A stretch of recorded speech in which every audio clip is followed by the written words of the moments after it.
Reciba un cordial saludo de parte de Academia Debate Sociedad. En este podcast hoy estaremos con Miguel Molina hablando sobre el derecho y la literatura y también su experiencia desde la novela Bruma, una obra que él ha escrito con mucho cariño para la ciudadanía, para que puedan comprender lo importante de esta obra como tal, todos sus matices y también el mensaje que deja. Pero en este momento nos vamos con nuestro invitado. Qué gusto, doctor, bienvenido. Qué gusto, un placer esta conversación sobre un tema tan apasionante. Muchas gracias. Bueno, yo quisiera comenzar con cuál es esa relación entre el derecho y la literatura, tomando en cuenta que también estos pueden complementarse. Sí, efectivamente es un complemento. En realidad yo pienso que la relación entre el derecho y la literatura es muy antigua. Originalmente la figura del abogado es la figura de alguien que domina el lenguaje, que tiene la capacidad del lenguaje, el poder del lenguaje oral en los sistemas orales, pero que si vemos la historia de la abogacía, siempre está vinculado al mundo de las palabras, ¿no? En la antigua Roma, en la Edad Media, en la modernidad, es una persona que está muy cerca del lenguaje y comparte, digamos, con el escritor, con el poeta, esa herramienta de trabajo que es el lenguaje. Yo creo que el cerebro del abogado se nutre mucho cuando se aproxima a la literatura. Trato en clases con mis estudiantes de aprender los grandes conceptos jurídicos también a través de la literatura y no solo eso, a veces también otras expresiones del arte, porque creo que la abogacía como una profesión liberal dialoga con las libertades del mundo y en ese sentido se enriquece con el arte. Bueno, qué importante lo que usted señala. Y antes de ir a la siguiente pregunta, bueno, yo iba a decirle que el arte es algo importante dentro de nuestra sociedad. Sobre todo, hoy también vemos que dentro de lo que es la literatura, hay falencias en la formación educativa, académica, porque varios estudiantes no les gusta leer. Y creo que en pocas universidades vemos que hay ese fomento de lectura como tal, pero en ciertas instituciones de educación superior vemos que llegan estudiantes desde los colegios con varias falencias porque no han cogido libros ni en el colegio ni en la escuela y llegan a la universidad y se topan con que hay un gran problema por ahí. Sí, claro. Bueno, nosotros en la UID, en la carrera de Derecho, estamos muy comprometidos con la lectura. Y yo en clases, como le cuento, no solo leen conmigo textos jurídicos, sino también textos de otro tipo de registros, porque sí es verdad que llegan a la universidad, llegan de los colegios eh, sin tener habilidades de lectura. Yo creo que hace mucho daño el mundo de las redes sociales porque es un mundo donde la velocidad y la inmediatez está muy presente. En cambio, la lectura requiere lentitud, requiere concentración, ¿no? Requiere una mente que pueda suspender la velocidad para adentrarse en una historia, un texto, un ensayo, ¿no? Un problema jurídico. Así que hemos tenido que lidiar desde el sistema educativo mucho con este tema, pero no pensamos que sea un problema imposible porque el ser humano ha desarrollado esta tecnología que es la escritura y no ha podido reemplazarla con nada, ¿no? Así que estoy seguro que tampoco será reemplazada ahora con la inteligencia artificial, con las redes, cuando ni la televisión, ni la radio, ni la energía nuclear, nada ha podido cambiar esa unión del ser humano con el acto de la escritura. Bueno, vamos a adentrarnos ya a su obra Bruma. ¿Usted considera que se toman temas del derecho como la justicia? Digamos, mi aproximación a Bruma es más bien creativa, pero por supuesto que mi condición de abogado de algún modo determina mi relación con el lenguaje. Y claro, yo creo que en la manera de construir los personajes sí me enriquezco de mi condición de abogado en la medida en que puedo y busco siempre personajes complejos, ¿no? Yo no creo que la literatura tenga personajes ni buenos ni malos, y creo que eso es algo que los abogados lo sabemos muy bien, así nos relacionamos con el cliente, sabemos que el cliente nos tiene que decir siempre la verdad, pero que generalmente tiene sus matices, sus claros oscuros, no es siempre un santo, también tiene que decirnos aquello que no hizo bien, ¿no? Y así se construyen los personajes, porque un personaje es un humano, no es un santo. Así que por ese lado, sí, también me parece que los abogados manejamos muy bien el arco narrativo de una historia, porque así preparamos los alegatos procurando esa intensidad. Pero Bruma no tiene nada que ver con problemas jurídicos como que determinen su estructura. Si bien hay temas, alguna vez la doctora Mariana Yepes, la ex fiscal general, me dijo, sí identifico yo, digamos, algunos comportamientos reñidos con la ley. Parecería que abuso de confianza, estafa, son algunos tipos que podrían identificarse, pero no son esenciales dentro de la estructura de la novela.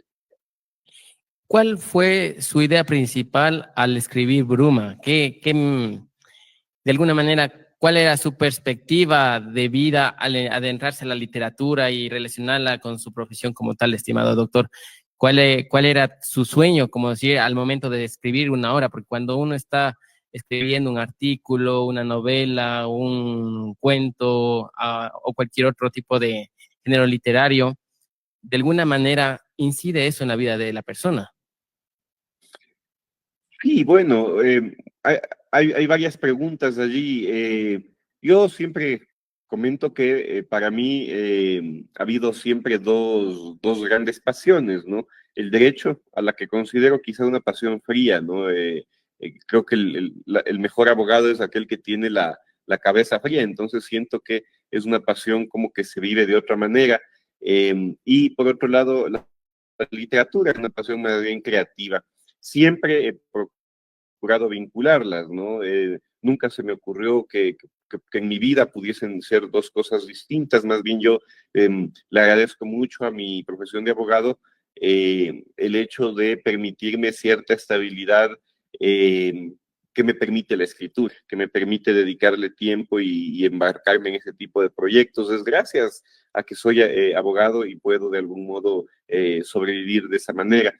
Bueno, también usted ha preguntado cómo concebí la novela. Yo siempre había querido escribir una novela sobre cómo se hace un escritor. Me parece que en Bruma, digamos, ese es el gran tema. Sin embargo, también a lo largo de los años me di cuenta que es un tema que ya se ha abordado mucho y que yo trataba de aproximarme de una manera que no estaba funcionando y es con demasiada seriedad digamos, a esta historia. Cuando estudié mi maestría en escritura creativa en Nueva York, pude trabajar bastante este proyecto con comentarios de compañeros, de profesores, y me di cuenta que podía ser una novela mucho más divertida que seria. Creo que algo que puedo destacar de ese proyecto es precisamente el trabajo con el humor. Uno no se acerca a esta historia de cómo se hace un escritor con seriedad ni solemnidad, sino más bien con mucho humor, porque pasan cosas en la novela como muy extrañas, muy paradigmáticas, pero también de repente hay un buen manejo del humor con la tristeza que embarga la vida del personaje. Y ese es un humor muy adecuado, ¿no? Como poderse reír de las cosas tristes. Bueno, uno como lector se ríe un poco del personaje, quizá él no se ríe tanto de sí mismo, pero la novela sí funciona en ese sentido, poder trabajar con humor problemas extraños de la vida. Qué interesante, estimado doctor. ¿Y qué le han dicho sus alumnos respecto a la obra? Ya veo que algunos han de haber adquirido la obra como tal, algunos comentarios han de haber llegado en clase, también en los eventos que han organizado las diferentes librerías del Ecuador, que también estaba revisando las redes sociales y veía que algunas personas se habían acercado. ¿Cuál es la perspectiva de la ciudadanía? ¿Qué le han dicho respecto a esta obra? A Bruma le ha ido muy bien en nuestro contexto. Ha recorrido muchos clubes de libro quiteños, también de Guayaquil. En general, pienso que en Ecuador se ha distribuido bastante bien. Hemos tenido dos lanzamientos internacionales, uno en la ciudad de Berlín, que fue muy bello, aunque digamos con poca capacidad de llevar demasiados libros. Y otro en Bogotá que no tuvo ese problema logístico porque el libro se imprimió en Colombia, entonces hay suficientes ejemplares que se distribuyen por Bogotá sin ningún problema. Así que estoy contento con cómo ha sido el viaje de Bruma, cómo se ha desarrollado Bruma con el público, porque hemos tenido, digamos, la posibilidad de construir, creo que eso es lo lindo de la literatura, ¿no? Que uno se vuelve amigo de gente que no conoce, ¿no? Porque finalmente con los lectores hay un diálogo que se establece, entonces estoy muy contento con cómo se han dado las cosas. Perfecto, me alegro mucho, mi estimado doctor. Bueno, en este momento yo quería también hacer una pregunta en especial. ¿Qué papel juega en la literatura esta herramienta de reflexionar los derechos humanos? Es decir, ¿cómo puede la literatura influir en la sensibilización del público frente a los diferentes temas legales y sociales? De una manera absolutamente determinante, absolutamente determinante. Voy a partir de una premisa, ¿no?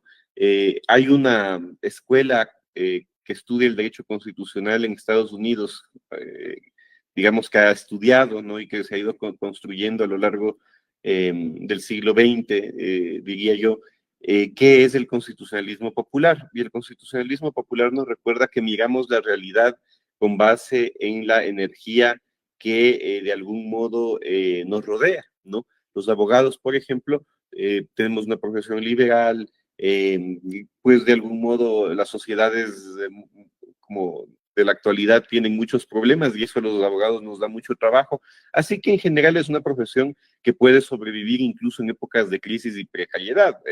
Creería yo que la energía que nos rodea a los abogados no es una energía popular, no es una energía de precariedad, es una energía que pertenece, digamos, al estrato de la sociedad educada, lo cual ya es un privilegio, un estrato de la sociedad también que puede ejercer el derecho al trabajo generalmente y que además, pues, a partir del trabajo, tiene ingresos, ¿no?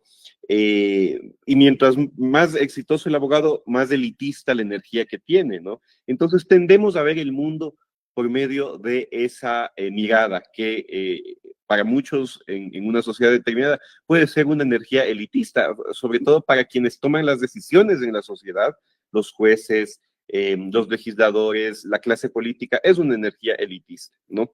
Entonces, el constitucionalismo popular nos recuerda que el gran problema de los derechos es olvidarnos cómo mirar la realidad, cómo mirar el mundo con los ojos de quienes sufren las vulneraciones, ¿no? De manera más sistemática y estructural.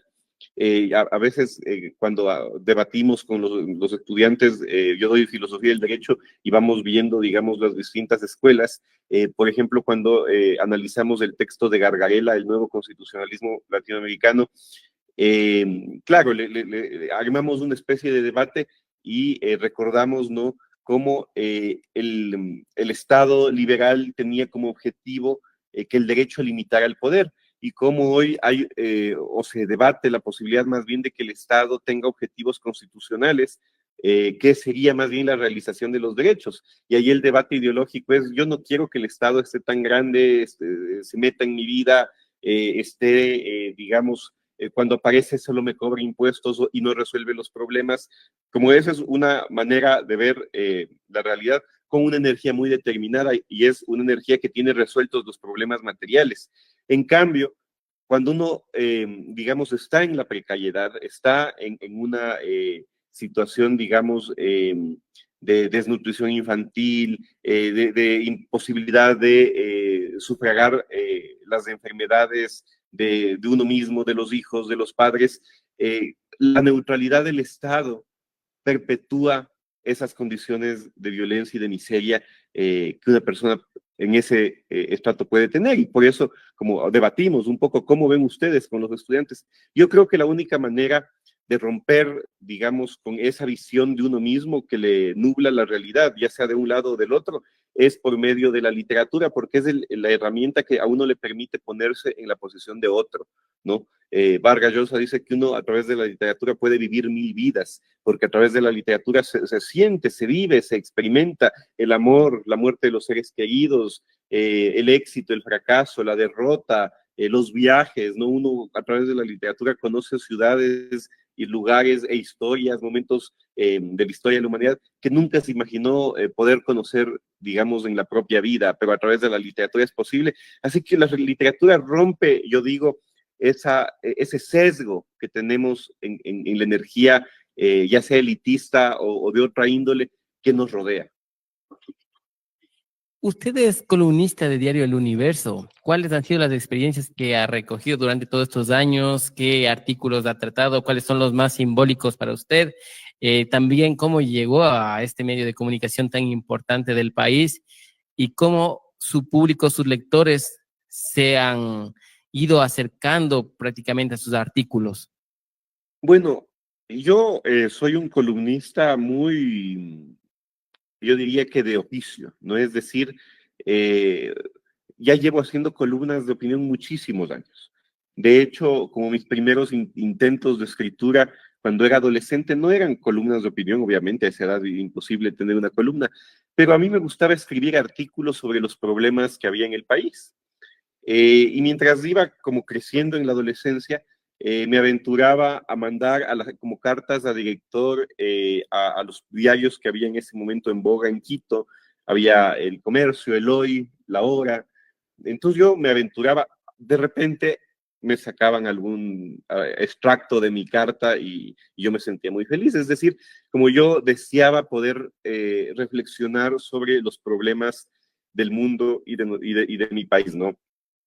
Eh, Cuando ya comencé, digamos, a tener una formación como abogado y también como tratando yo siempre de volverme una persona reflexiva, mucho a través de la literatura, de la lectura, comencé a buscar espacios. Así que fui columnista, soy columnista desde hace muchos años. Primero comencé en el diario de mi universidad, la San Francisco, luego tuve la posibilidad de hacerlo en La Hora. En muchas ocasiones me invitaron como columnista invitado al Comercio, al Hoy. Finalmente, digamos, tuve muchos años una larga columna en el diario digital La República y eventualmente llegué al Universo, digamos, en un contexto en el cual ya había desarrollado un estilo, ¿no? Es decir, ya tenía mis lectores, entonces fue muy fácil que el Universo me diga, entonces ahora ven acá. Para mí es una responsabilidad fundamentalmente con el lenguaje, ¿no?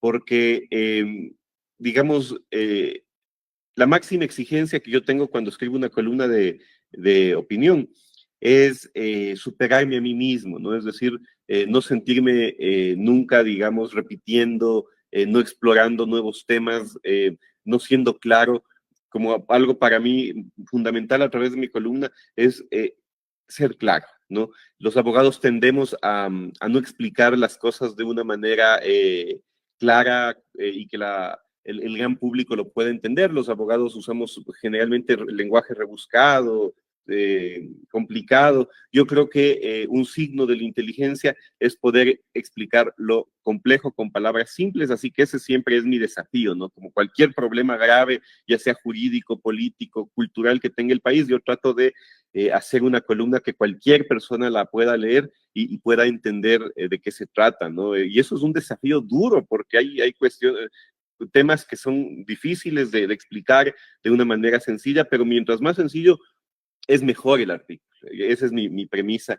Así que esa es la responsabilidad que siento, ¿no? Superarme a mí mismo, superarme en el lenguaje para ser mejor siempre. Ya son muchos años y el riesgo de repetir, el riesgo de no ser creativo puede ser muy grande porque ya hay toda una obra escrita. Siquiera voy 13 años publicando columnas en prensa, ¿no? Ya el próximo año pues, sería mi 14º.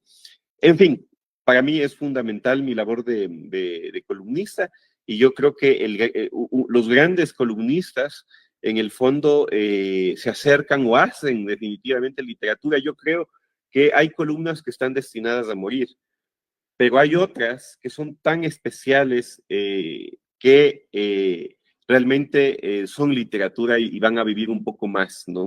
Que una columna que muere con la siguiente edición del periódico. Yo tengo columnas que admiro mucho en mi computadora, las he descargado y las guardo y de repente las reviso. Hay una, por ejemplo, que es fascinante, de Leila Guerriero, que es una de las grandes cronistas latinoamericanas y escribe columnas también. Hay uno donde ella cuenta el acto de correr, ¿no? De cómo ella corre en las mañanas, en cualquier ciudad que esté, ella vive en Buenos Aires, pero viaja mucho. Es una columna preciosísima, ¿no? Como que no muere con la edición del periódico, sino se puede seguir leyendo muchas veces, es una pieza literaria. Entonces, ojalá yo también tenga una que otra así. Yo creo que no me puedo comparar con esos grandes columnistas, pero mi objetivo sería tener alguna pieza que los lectores la busquen y la recuerden más allá de una coyuntura que muere rápidamente. Me recordó también ese amor por la escritura y sobre todo también tenemos algo en común, estimado doctor, que igual he escrito para el diario La Hora y es interesante la forma como uno hace un ejercicio, digamos, de escritura en ir tratando diferentes temas y la mente se va ampliando más, va compartiendo otros temas, va incluso nutriéndose de algunos aspectos que tal vez antes no los consideró y después van desarrollándose temáticas, también inquietudes, que el público te dice tal tema sería bueno que trates. Y hoy estamos frente a una coyuntura del país en la cual estamos preocupados por diferentes asuntos de interés público. ¿Cuál es el que más le preocupa, estimado doctor? ¿Qué diría usted a la ciudadanía a través de este podcast? Bueno, no hay alguno en particular, pero sí creo que estamos viviendo una época de debilitamiento de las bases sobre las cuales se construye y se debe construir una república, ¿no? Y lo digo no solo porque noto por parte del Poder Ejecutivo, por ejemplo, aunque podríamos hablar de distintos como estratos de la clase política, pero por poner el ejemplo quizá más acuciante, que es el Poder Ejecutivo, siento no solo un desprecio por las normas, por los principios del derecho, por el debido proceso, por el orden constitucional, ¿no? Como hay una mirada, digamos, maquiavélica frente al orden constitucional y al orden legal, que no importa a la hora de tomar decisiones que puedan ser populares en redes, pero por otro lado, como la contracara de eso, es una sociedad ecuatoriana que permite estas cosas y las aplaude, ¿no? Una sociedad ecuatoriana que, no digo todos, pero como gran parte de esa población, sí, digamos, ha perdido o no le interesa los valores sobre los cuales se debe construir una república. Un valor fundamental para mí es, por ejemplo, la opinión del otro, ¿no? Está tan polarizada la sociedad que sentimos que quien no opina como nosotros merece nuestro odio, ¿no? Merece su destrucción. Y si alguien lo destruye, aplaudimos, ¿no? No entendemos que en una lógica, digamos, no por usar como palabras de ciencia política, podría decir en una democracia, pero quizá para dotarle de verdadero contenido a esto, en un plan de vida en el que podamos desarrollar nuestro proyecto vital sin problema, merecemos un sistema que proteja los derechos. Y si aplaudimos cuando a otro le violan los derechos, ¿cómo podemos pensar que cuando alguien viole nuestros propios derechos, nos van a defender? No, ¿no? O sea, estamos destruyendo ese acuerdo básico en el cual se basa el Estado de Derecho y es no hagas al otro lo que no quieres que te hagan. O sea, sostenemos un sistema legal, un sistema jurídico precisamente para evitar la barbarie y a veces aplaudimos en Ecuador la barbarie, ¿no? ¿Por qué? Porque no opinamos como esa persona, porque odiamos a quienes piensan de esa manera, a esa tendencia política. Así que le veo al país muy roto, le veo extremadamente roto. No sé cuál sería una solución, digamos, al corto plazo. Quizá a largo plazo es más fácil pensar que por ejemplo, como profesor, yo entro al aula de clase y yo siento, voy a darlo todo, ¿no? Para que estos abogados reconstruyan el país en su vida, ¿no? Digamos, sean buenos jueces, buenos litigantes, no sean corruptos, no destruyan la democracia ecuatoriana, la independencia judicial, sino como se comporten con un alto sentido ético y democrático. Pero yo no sé, le veo al país muy roto hoy por hoy, le veo al país muy, muy roto. Es evidente esa polarización y además está fisurado el tejido social. Otro de los temas que también quería destacar y que a propósito usted lo ha señalado es generar una nueva forma de ejercer la profesión y está en los nuevos profesionales que se gradúan, ir con ética, con transparencia, sea que vayan al servicio público o a la parte privada, es hacer lo mejor posible y cambiarse el chip, ¿no? Del oportunismo. Sobre todo, también es necesario señalar que en el Ecuador actualmente existen casos emblemáticos como metástasis, purga, plaga, pantalla, todos estos que se han desarrollado y que son de conocimiento público y que están también en los diferentes medios de comunicación circulando. Cada día se ven diferentes cosas que dan escalofríos. Entonces, bajo esta premisa, ¿usted qué les ha dicho a sus alumnos? ¿Cómo ha conversado con ellos respecto a estos casos? Y cómo también se ha hecho ese acercamiento desde la columna de Diario El Universo. Yo hablo mucho con mis estudiantes sobre estos temas. Trato de como insistir, de hecho, en esto, porque creo que la profesión nuestra está en crisis, ¿no? Los grandes atentados contra el sistema democrático ecuatoriano lo planifican y lo ejecutan abogados, abogados que en todos los sectores, digamos, del orden público y privado, planifican cómo salirse con la suya para lograr intereses protervos. Y eso se relaciona con los casos que usted ha mencionado. Entonces, con mis alumnos yo siempre les digo, ¿no? Como parece que hemos hecho mal, digamos, en la sociedad ecuatoriana, al joven prometerle que por medio del título de abogado va a ganar mucho dinero en poco tiempo y va a poder tener unos lujos desmesurados en muy poco tiempo, ¿no? ¿Y cuáles son esos lujos desmesurados? Mi teoría es que vienen incluso de la narcocultura, digamos, y me refiero a todo este imaginario que se crea en torno al narco, es decir, un carro de alta gama espectacular, digamos, la ropa más cara posible, el Rolex, joyas, ¿no? Además de una necesidad de demostrar poder y demostrar dinero, ¿no? Como demostrarle al otro que una persona está llena de dinero. Entonces, esta narcocultura permea mucho el mundo de los estudiantes de derecho. Hay como una especie de promesa, como el día que tengas tu título vas a comenzar a tener todo eso, ¿no? Y mucho más. Y claro, yo les digo, sí, eso ha pasado en el país en los últimos años, pero muchos de esos fueron allanados en la madrugada y están hoy procesados por casos que avergüenzan profundamente al país, ¿no? Y les digo, es una profesión, la del abogado, que por otro lado, al abogado trabajador, al abogado, digamos que ha desarrollado su sentido de inteligencia jurídica, le va a permitir construir una carrera profesional y le va a permitir acceder, digamos, a satisfacciones muy bellas como poder pagar las cuentas a fin de mes, comprarte cosas que te gustan, planificar cuando ya logres como ahorrar un poco más de dinero, un buen viaje, llevar a tus seres queridos de viaje, como disfrutar, digamos, de una carrera honesta. Que te va a permitir, digamos, vivir decorosamente, ¿no? Con decencia y con gozos, que es lo importante, porque trabajamos también para gozar, ¿no? Para poder disfrutar de los frutos de nuestro trabajo.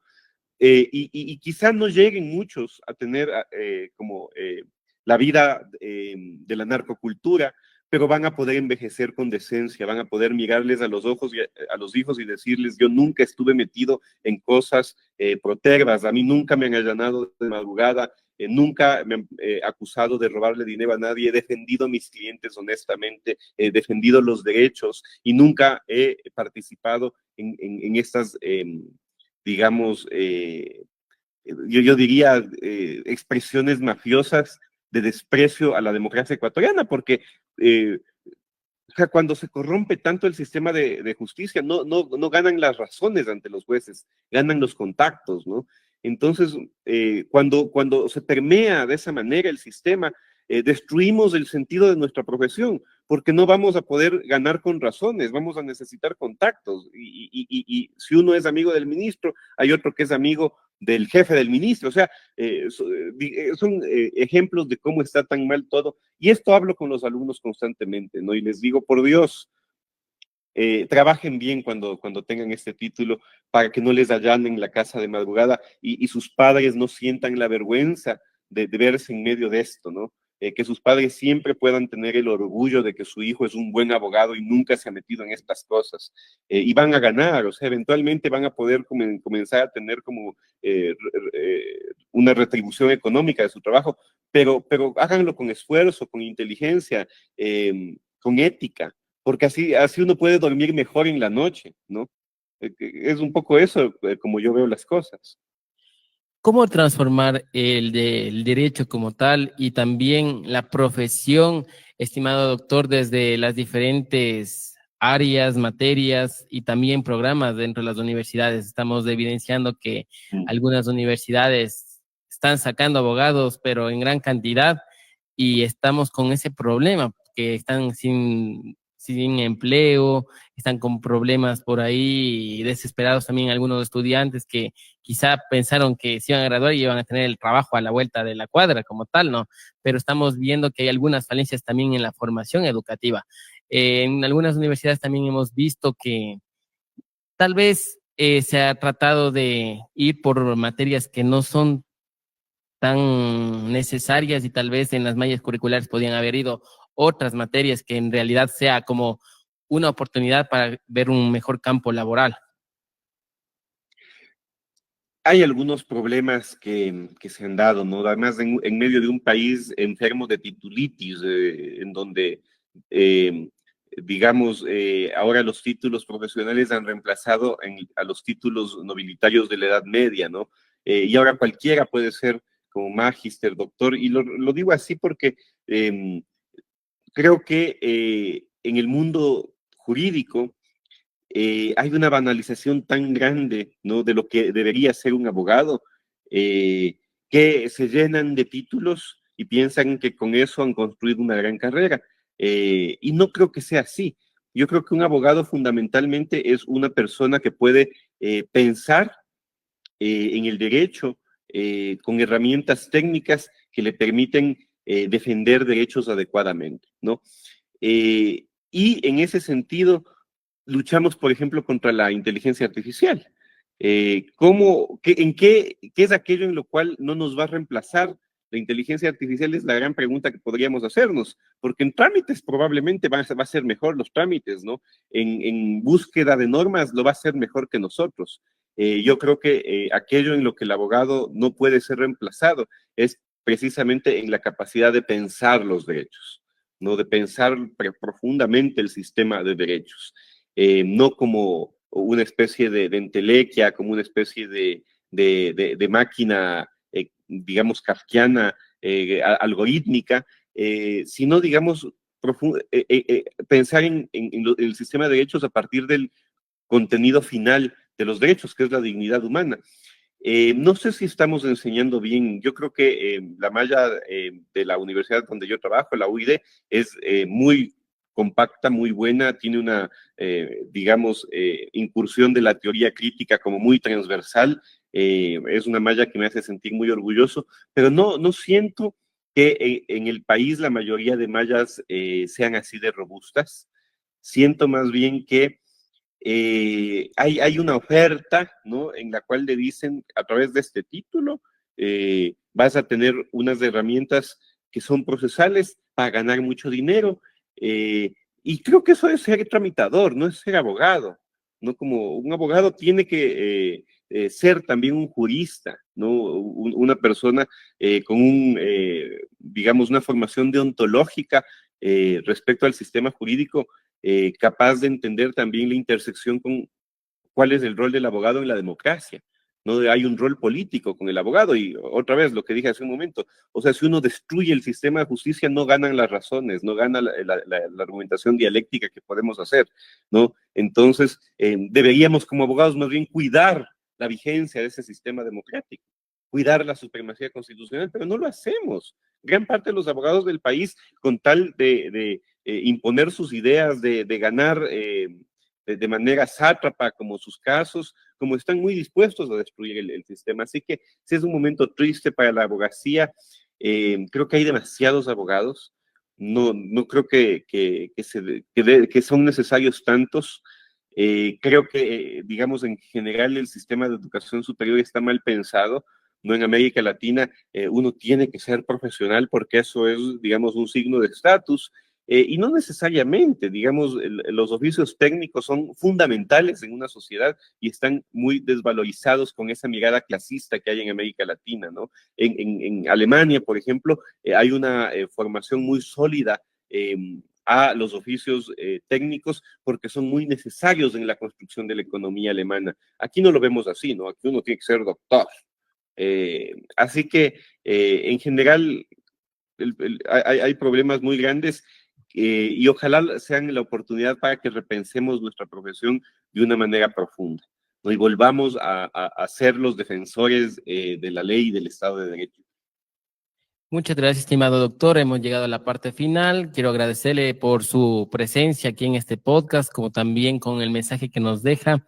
Quisiera darle las palabras finales para que también se refiera ahí un consejo a sus estudiantes, a todo el público en general, respecto al derecho y la literatura que hemos venido abordando durante esta mañana y también ese interés por seguir aprendiendo. Estamos viendo que también hay estudiantes que no quieren coger un libro, no quieren capacitarse, quieren estar al día a día como tal en otro tipo de actividades, menos en lo principal que es formarse como profesionales que saben pensar al derecho, que saben debatir, que saben reflexionar de una forma responsable y sobre todo que tienen ese compromiso con la sociedad. Ya yo diría algunos consejos que creo que pueden ser útiles para los estudiantes. El primero es que no es posible un abogado que no lea, ¿no? Es una especie de antinomia esa idea, no es posible un abogado que no lea. También diría que el peor abogado, ya digamos, dentro del mundo de los abogados, es decir, partimos de la premisa que es alguien que sí puede leer, es el que solo lee derecho. Yo creo como que el gran abogado es alguien que lee filosofía, historia, literatura, y que todo eso le complementa en su capacidad de argumentar, ¿no? De utilizar el lenguaje en la defensa de sus casos. La capacidad de entrenar el cerebro a través de una lectura que va más allá del derecho, dinamiza esa aptitud del cerebro para entender la complejidad de los casos y poder argumentar a partir de eso. Entonces, la lectura de otras áreas del conocimiento, fundamentalmente yo diría literatura, filosofía e historia, para un abogado es fundamental, ¿no? Y los mejores abogados, podemos verlo en la sociedad ecuatoriana, son abogados que han leído mucho literatura, mucha historia. Y lo otro que diría es que los abogados necesitamos un alto sentido de paciencia ante la vida, ¿no? Es decir, esta promesa de plata fácil y rápida es una promesa que destruye vidas, ¿no? Que se puede cumplir, digamos, en unos años cortos, pero que a largo plazo no tiene ningún sentido, ¿no? Entonces yo diría como paciencia para construir una carrera sólida, una carrera ética, una carrera que pueda sostenerse en el tiempo. ¿Y cómo se puede sostener una carrera? Uno no debe hacer cosas que no es capaz de contarle a la madre. Uno no debe hacer cosas que públicamente no pueda contar en una entrevista. Yo este caso lo defendí de esta manera, ¿no? Es muy importante. Y lo último que diría es que no olvidemos que los abogados debemos defender el sistema, el orden constitucional, el Estado constitucional. Esa es la garantía para tener un trabajo en el cual podamos ganar los casos con razones y no con contactos.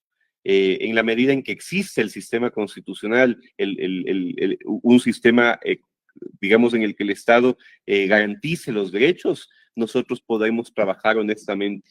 En la medida en que se destruye ese sistema, vamos a perder la capacidad de ejercer nuestra profesión.